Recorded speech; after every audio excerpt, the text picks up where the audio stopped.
Anywhere you go, anywhere you go, you belong.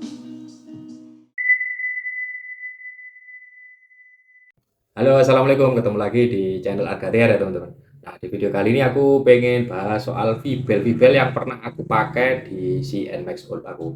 Nah, sebelumnya kan di konten sebelumnya itu banyak banget yang bertanya, Vibel ini enakan mana bang? Sama ini, sama ini, sama ini. Nah, daripada seperti itu, aku pengen bahas saja lebih detail dari Vibel yang pernah aku pakai. Pertama, Vibel yang pernah aku pakai tentunya ini Vibel original. Lalu kedua, aku juga pernah pakai ini brand dari Mitsubishi. Lalu aku juga pernah pakai Bibel dari Michelin.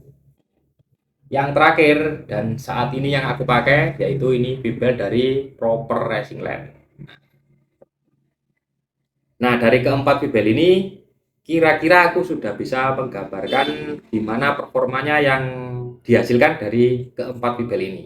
Kalau dari durabilitasnya atau kualitas jangka panjangnya dari dua Bibel ini, dari Michelin dan juga Proper, itu maaf sekali aku belum bisa kasih gambaran seperti apa kualitas atau kemampuan jangka panjangnya ya teman-teman. Kalau dari Mitsubishi dan original aku sudah bisa menggambarkan seperti apa kualitasnya ya teman-teman. Nah, mari kita bahas yang pertama dari yang original dulu. Nah, kalau dari performanya ya tentunya ya seperti itu. Pasti kalian saat memakai NMAX dengan menggunakan Vibel standar ya performanya pasti kalian sendiri sudah paham banget ya teman-teman seperti apa performanya. Kalau dari kualitas ini tentunya jos banget. Untuk durabilitasnya ini mantep, mantep banget. Ini aja aku pakai selama 25.000 kilometer lebih, itu belum terjadi retak ya teman-teman. Untuk Vibel original dari Yamaha ini. Nah, lanjut kita bahas Vibel yang kedua. Ini Vibel dari Mitsubishi. Vibel Mitsubishi ini kalau dari kualitas atau durabilitas jangka panjang, ini kalah dengan Vibel original ya teman-teman. Kenapa? Nah, ini aku pakai selama 25.000 kilometer lebih sedikit, itu ada sedikit keretakan. Tapi ya nggak terlalu banyak teman-teman untuk keretakannya. Tapi kalau dari performa, ini menurut aku ya, ini versi aku ya teman-teman. Kalau versi kalian atau versi-versi orang lain ya belum tentu sama dengan versi aku. Tapi ini menurut pendapat aku pribadi. Kalau dari Vibel Mitsubishi ini dari performanya ini lebih enak daripada Vibel original ya teman-teman. Kenapa aku bilang seperti itu? Nah, untuk tarikan bawah, tengah maupun juga atas ini sedikit ada peningkatan dari Vibel original ya teman-teman. Nah, lanjut kita bahas Vibel yang ketiga. Ini Vibel yang aku pakai dulu. Ini Vibel Michelin. Ini ya buat 2DP ya teman-teman. Tentunya buat si NMAX Old juga. Nah, kalau dari Vibel Michelin ini, kalau dari sisi durabilitas atau kualitas jangka panjang, aku belum bisa kasih review. Karena aku pakai ini belum lama aku lepas dan aku ganti dengan Vibel Proper Racing Land. Karena aku penasaran banget ya teman-teman. Bukan karena Vibel ini tidak enak, bukan karena Vibel ini kurang recommended ya, karena aku sendiri penasaran aja dengan Vibel Proper Racing Land. Kalau dari durabilitasnya aku belum bisa kasih review. Kalau dari performanya, nah ini performa untuk putaran atas teman-teman, mantap banget. Jadi dari putaran tengah ke atas itu jos Vibel Michelin. Kalau dari putaran bawah ke tengah atau tarikan awal itu kurang gimana ya?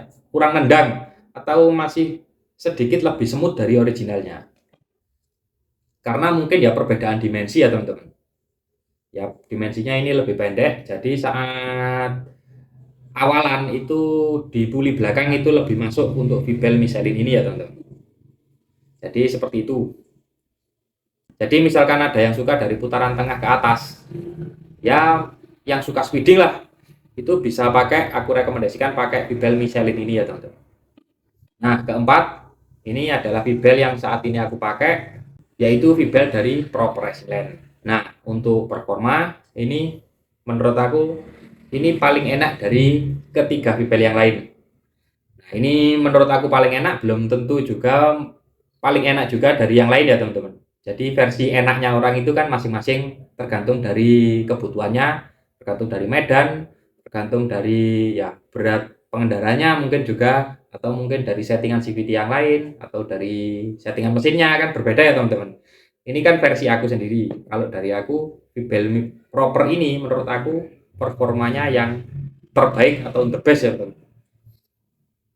Karena ini dari putaran bawah ke tengah itu mantep, jos banget. Ini tarikannya lebih enak daripada VBL Mitsubishi. Putaran tengah ke atas itu juga mantap teman-teman untuk VBL Proper Racing Line ini. Kalau dari kualitasnya atau durabilitas jangka panjang, mohon maaf belum bisa kasih review lebih detail ya teman-teman. Karena ini pemakaian juga aku masih ya belum cukup lama sih. Tapi untuk performa ini paling enak, mantap banget dari VBL Proper Racing Line. Nah, tentunya perbedaan performa tadi itu menurut aku ya tidak jauh dari yang namanya perbedaan dimensi atau perbedaan ukuran dari keempat VBL ini ya teman-teman. Nah, setahu aku dapat info dari ya ini mungkin info yang lumayan valid ya teman-teman. Karena aku sudah melakukan pengukuran dari keempat VBL ini. Ini info aku itu semua VBL aftermarket bahkan vendor aslinya seperti Mitsubishi ini kan vendor asli dari Yamaha ya. Itu tidak bisa ukurannya sama dengan VBL original. Karena apa? Ya karena terbatas oleh hak paten dari VBL original. Jadi misalkan VBL aftermarket maupun VBL vendor aslinya juga itu pasti ketika mengeluarkan VBL itu ukurannya ada sedikit perbedaan ya teman-teman. Misalkan dari ya sudah aku ukur semua ya dari keempat VBL ini. Dari lebarnya, dari panjangnya, dari tebelnya, dari juga ini ketebalan ini gotnya ini pasti semua ada perbedaan ya teman-teman.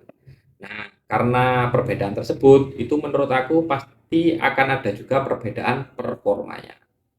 Nah, seperti itu perbandingan keempat VBL yang pernah aku pakai.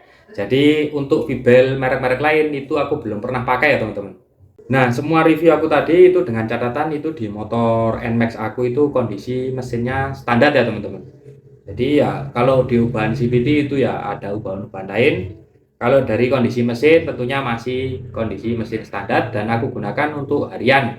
Jadi bukan aku gunakan untuk balap ya teman-teman. Aku gunakan untuk harian jarak dekat, jarak jauh, ya tanjakan, ya pokoknya intinya ya medan-medan yang dilalui seperti motor-motor standar. Jadi ya medan yang dilalui ya tentunya bervariasi ya teman-teman. Nah misalkan ada yang bertanya VBL merek A, merek B, merek C, dan maksudnya itu VBL merek lain aku belum pernah pakai ya teman-teman. Mohon maaf karena aku ya juga belum bisa kasih review untuk VBL yang lain. Ya semoga saja di next video aku bisa nge-review lagi VBL merek lain. Karena review dari aku ya aku usahakan jujur apa adanya yang pernah aku alami ya teman-teman. Oke, semoga bermanfaat untuk video kali ini. Wassalamualaikum warahmatullahi wabarakatuh. Mantap.